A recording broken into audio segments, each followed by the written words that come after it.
Ridersode hash 19. Is it fact? Is it fact or fiction?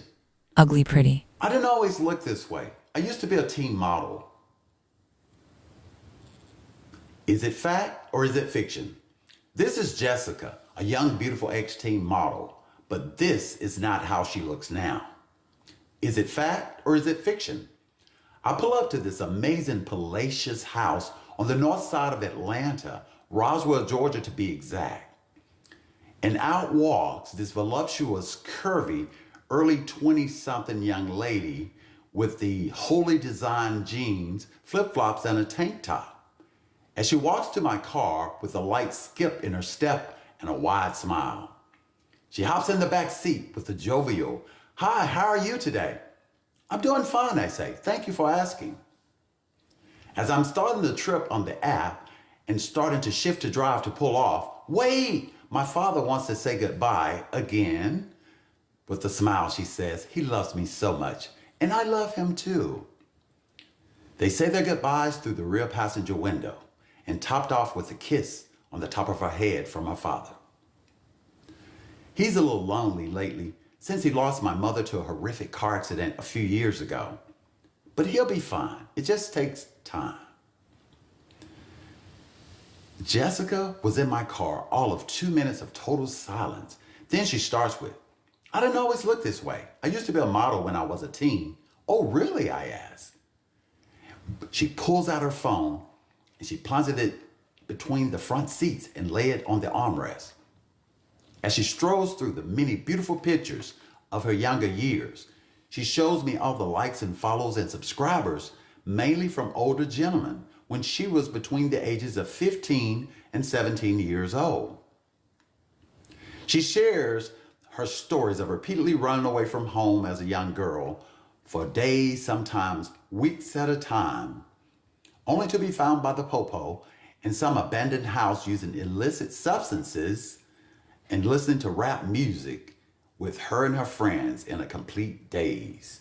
She would spend a night or two in the pokey, then her father would bond her out of jail and admit her to a rehab center and another rehab center. And this became a vicious cycle, she says, which was only a temporary fix until I would get that itch for the streets again.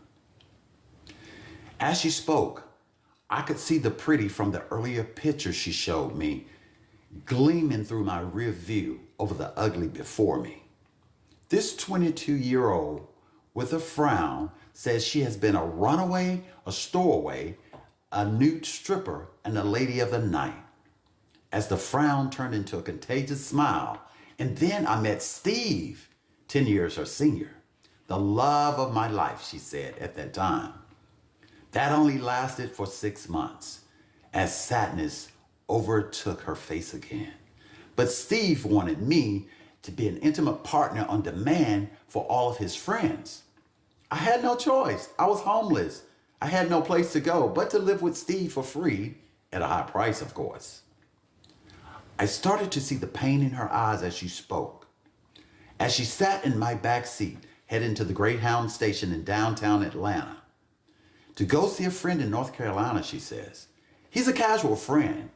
He's a cool, likable guy. I like him a lot. Besides, I need a place to crash and get my thoughts together. I couldn't live with my father's strict house rules any longer, so I'm out. So she tilts her head back and gives him a big smile. On my way to destiny. I could see through the years of abuse in the dark circles around her eyes, the burnt black lips with the scar or cut on her upper lip. You could see through the lipstick and the scar prominent on the left side of her forehead. I could see the pretty trying to shine through. Is it fact? Or is it fiction? Put your answer in the comments. The real answer comes next Monday. Tune in. Like, share, and subscribe. And tune in next week for the answer. And next week's story, Ridersode 20, the pregnant attorney who loves pizza. To read more rideshare stories like this, please go to macktea.com